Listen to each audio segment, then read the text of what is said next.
So something I'm understanding, I'm just leaving the hot springs.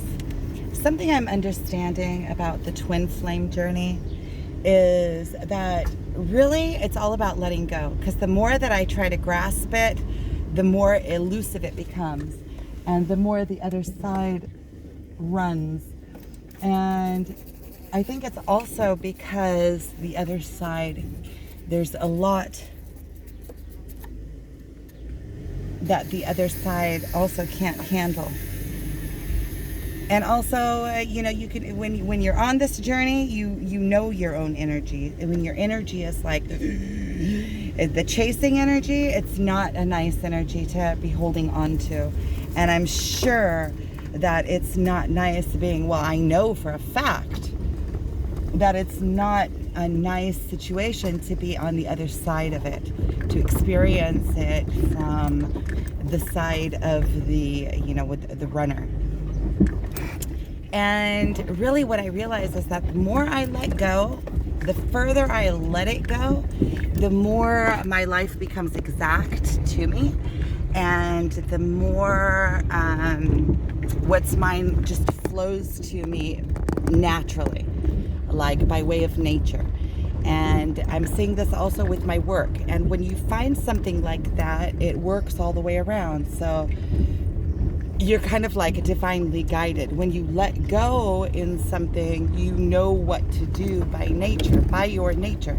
It's just like when animals have, let's say, when dogs give birth, their baby is in this little sack.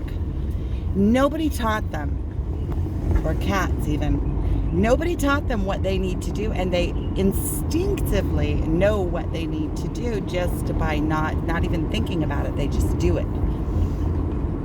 And for the most part, especially the wild ones, the ones out in nature that aren't domesticated. So when you look at your humanity, you understand that is human nature too. When you allow yourself just to be in your own human nature, the way that you naturally flow, then everything works out for you always. I see it in all of the places that I'm not holding, like all of my personal relationships in my life are things that just flow by nature. You don't even realize that they're flowing because you're so far in sync with them in your life, and it's an automatic. And then the places, and then we were taught out of trusting ourselves, and we were taught into being like a cookie cutter. Like we were taught how we are supposed to be and what is valued in society as a good people value. And we were taught, see, it's not absolute, but for a good part, we are taught not to follow our nature. We're taught not to do what we naturally feel, even when it's so young. As like this morning I was out on a walk and there was a little kid, he must have been like 2.5, 3, something like that, and he was on his way. His father was taking him to preschool, and he didn't want to go because he was outside and he just wanted to play. And by nature you can see that children want to play. That means that they learn. And what do they play? They play like adults. So that means that they learn how to be through play. And what do? We send them off to school, and we force them to sit. So we're taking them out of their natural way of being from when they're very, very young, and we're conditioning them into being good students so that they'll be good factory workers, so that we'll have a good society that can pay taxes. So we're teaching our children out of their natural nature. And that's why a lot of kids don't want to go to school. They don't want to go. And now not only are we teaching them into that they need to be this other way, that they're not naturally that way, but we're teaching them that their natural way of being is not proper. And so by teaching them this, we're setting them up for a life of inner turmoil, going against themselves internally, wanting one thing but thinking that in order for them to be accepted or in order for them to be a good person, then you have to be a certain way according to society. And see, if we were all just let go and allowed to be according to our natural nature, then everyone would fit into where they naturally fit to be.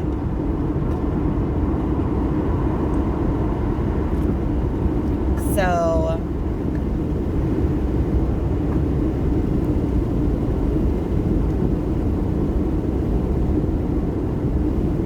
those are my thoughts on that. And on the twin flame journey, I'm just kind of, I'm realizing, just like everything else, see, this twin flame journey is a spiritual awakening, because everything that I realize on the twin flame journey is I can apply it throughout my life.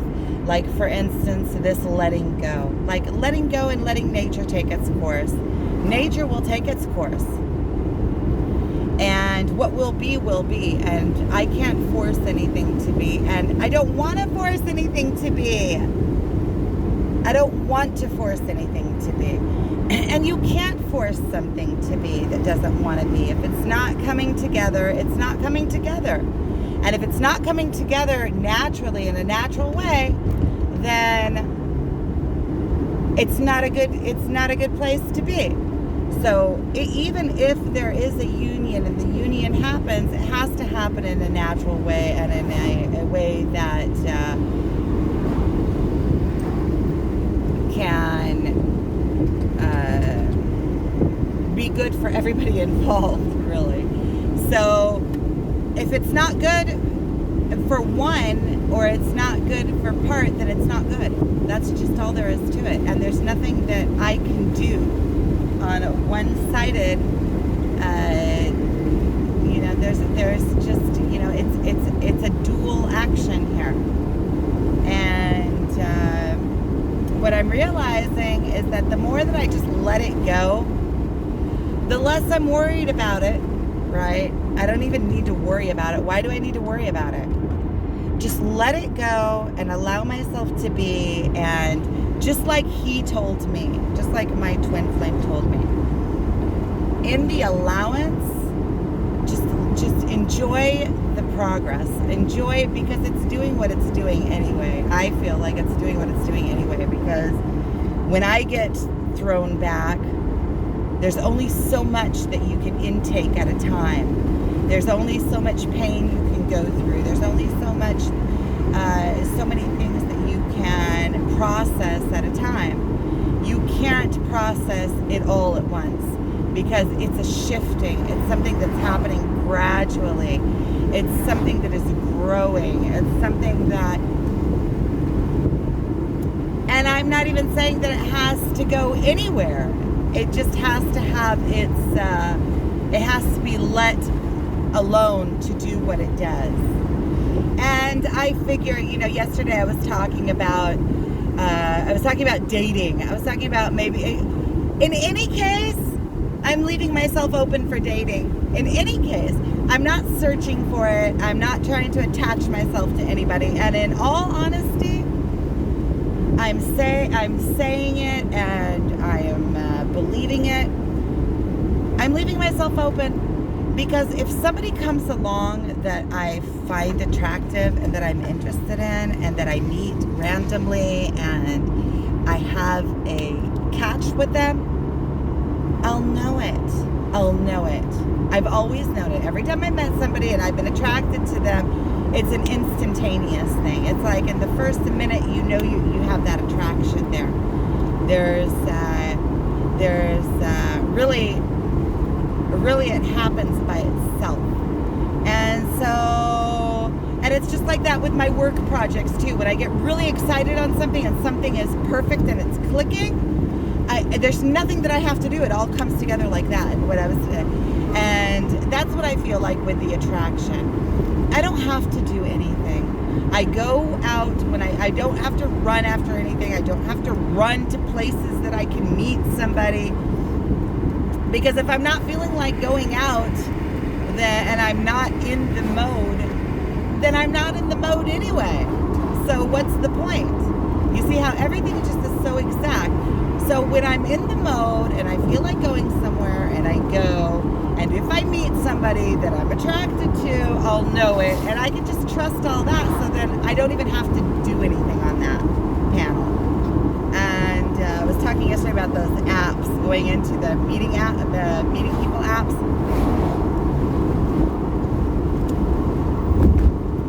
The thought, it's like, oh, you have like this bing, oh, maybe that'll be fun. And then you think about it and you remember what it was like. And you're like, I don't think so. But we'll see. We'll see. I'm not shooting down any options. I'm just saying right now, I also feel like I don't have space right now with the twin flame journey being so intense right now. I just don't feel like I have emotionally or spiritually or even physically in my physical lifetime or want to bring anybody else in on top of all of that. Unless it's like something that just by natural nature happens and the person just emerges in and gives me added value. Because what I'm actually thinking about is like thinking about having to put somebody into my life. It feels to me like having to spend energy on it. And that was something that it's so funny on this twin flame journey, how you meet people that are on the twin flame journey and how you can tell when you meet somebody that's on the journey, even if they're just somebody that's writing to me on YouTube, you can tell. You can tell by the choice of words. You can tell by what they're going through. You can tell by their understanding. You can just tell if that they're really on this journey. And this one girl that I met the other day, and as soon as she saw me, she gave me a big hug, and she's so sweet, and she's younger than I am. She's like a mama. She's like super. She's on this journey, and she's like, you can tell. You can tell when somebody's on the journey. You can tell. And also from the spiritual work and the spiritual outlook that they have. And so she was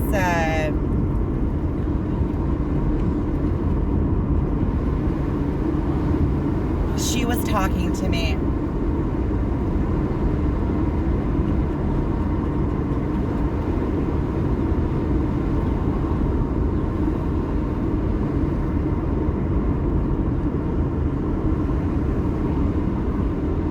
I don't remember what I was going to say about that, in all honesty, because I was just thinking about her, how sweet she is, and nice. But I was thinking about I was talking about, let me try to recap it in my mind. I was talking about meeting other people. Oh, she was telling me that, and I think that a lot of it, that she was also taking out of her own experience. She was telling me how my twin, because she met my twin, she knows him,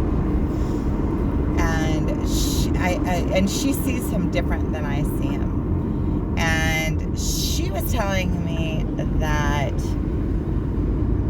and I think she was also like talking a little bit about her life, about how it sucks the energy out of me.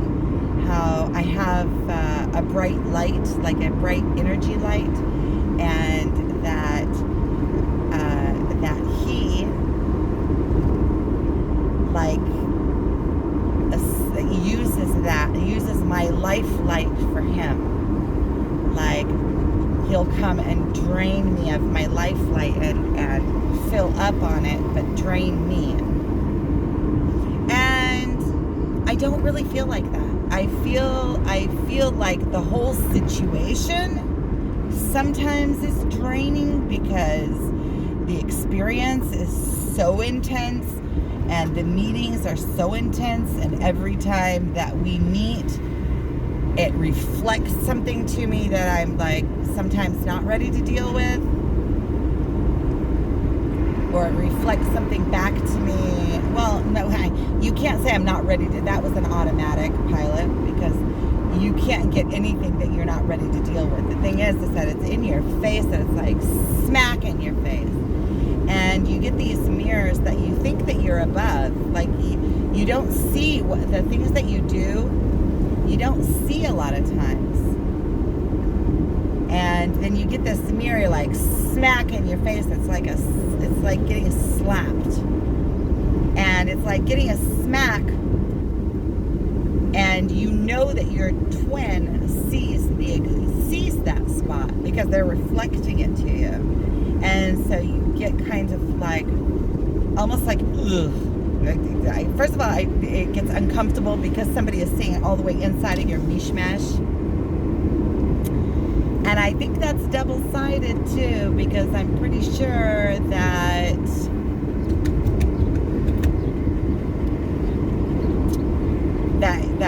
it's probably the other way around too, that I see into his mishmash, and I could see how that could be like, embarrassing is not the right word, because there is no embarrassment in it, but it's more like feeling vulnerable and feeling also vulnerable, but also like it's too personal, like somebody's in your business with you. Somebody's all the way in there and can see all the places that you know, a lot of times there's places that we're still working out in ourselves, and we don't want somebody in there watching us work ourselves out. You know, we want to work ourselves out and then present ourselves worked out, right?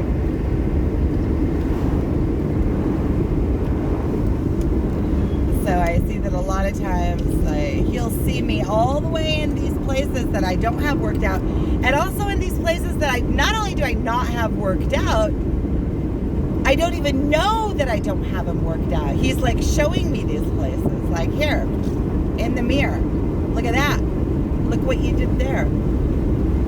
And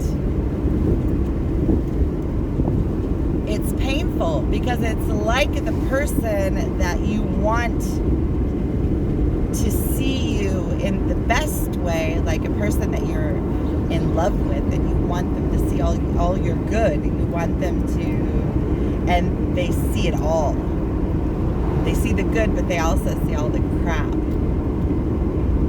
And I guess that would be, you know, if you really, truly, truly want unconditional love, then it would be someone to love you even when they see all your crap. Because eventually, you know what? Even in marriage, like I was married for 20 years, I don't think that my ex-husband ever saw me as clearly as my twin sees me. Obviously not. He didn't even care to know me that well, really. He wanted to control me, not get in there and understand why I'm doing things I'm doing, rather tell me what to do. He didn't care why I was doing what I was doing.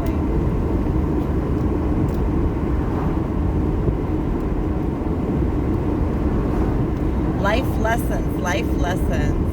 But all of those things just make me stronger and made me stronger. So I'm seeing that in the twin flame journey, that whole big thing I was just talking about forever, for like 10 minutes maybe, that whole big thing I was just talking about is because it was showing how the spiritual awakening happens through the twin flame journey, because the twin flame journey forces you to work on these different aspects of you. And also it shows you these patterns, and these patterns, like with the twin flame journey, I have to let go. The more I let go, the easier it becomes, the softer it becomes, the quicker it becomes. and the more meaningful it becomes, and the more meaningful the relationship becomes. I'm pulling off here because I'm going to go in to the Sea of Galilee, and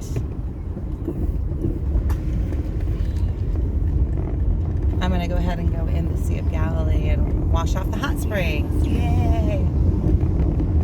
Maybe. I don't know if I want to because I already took my bathing suit off and I am naked under my dress, but I'm thinking maybe I'll just go in with my dress.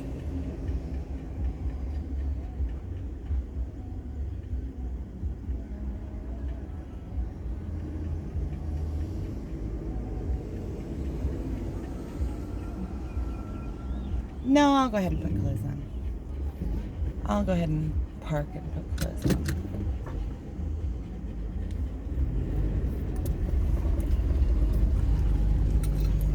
So I always make a note, like to this morning. I was over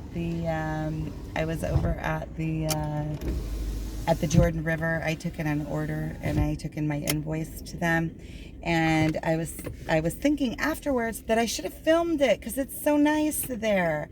I should have filmed it also because I'm always telling about all these different places that I go, and then I could just show them. Yeah, because that's a really cool place. It's a place where people go when they come to visit Israel. So that would be something interesting to show. And right up here on the mountain, on the back side of this mountain, I'll turn around and show you. I'll turn my car off. And then I'm going to pause it because I want to get dressed. And then I'll show you the Sea of Galilee. So right up there, you see that blue domed building? That is one of the famous rabbis. It's a famous rabbi grave here in Tiberias. So, and you can go up to it and visit it. I think that maybe I will do a day trip up there and I'll make a video of it. Because I really want to do like a channel of different places to visit in Israel. Because this channel is like all my twin flame saga and blog and everything that I'm doing, and just everything's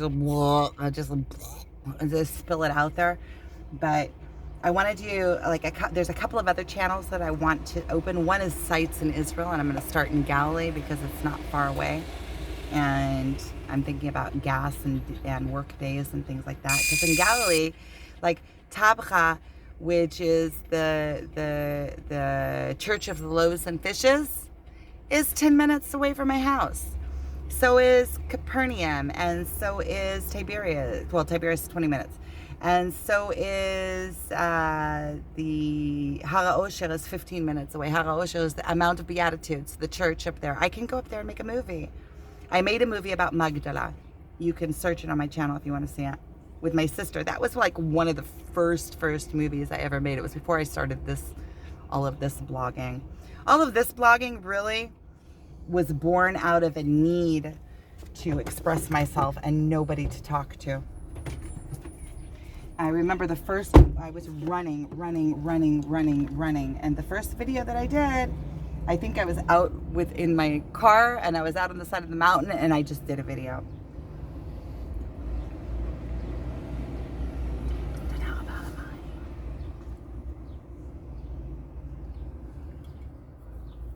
I'm being an appreciation. So what I'm going to do, I'm being an appreciation. That's why I bless all of the food that I eat, and I bless the water. And there's a couple of different reasons. One is to be an appreciation of what I do have at all times. Just appreciate that I have water to drink, and that I have water to drink, and just be an appreciation of everything.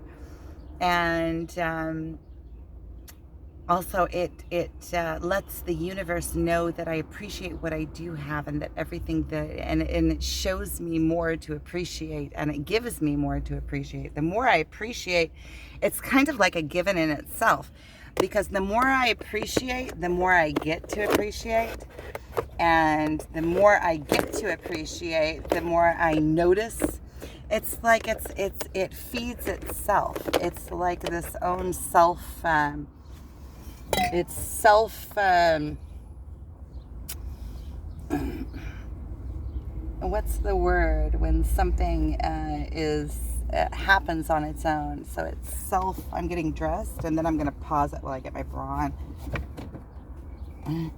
It's self fulfilling. I guess that would be the way to look at it, because the more when you're looking for things to be appreciative about, when you're looking for things to be appreciative about, you notice how much you do have to be appreciative about, and then you're happy because you appreciate everything. You're like, oh wow, I have that to appreciate, and that to appreciate, and that to appreciate, and then everything looks like a wonder. I'm going to pause it for a minute because I'm going to get completely undressed.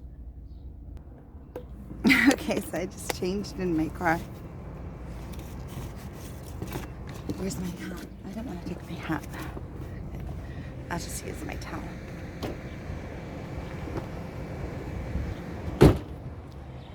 Anyway, it's only going to be 2 seconds that I'm going in. I'm just going in, and then I'm going to come out. So, Sea of Galilee.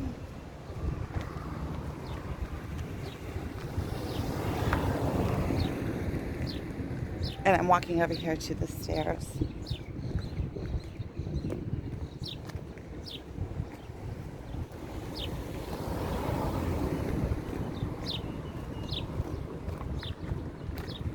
There's stairs that go all the way down to get into the water.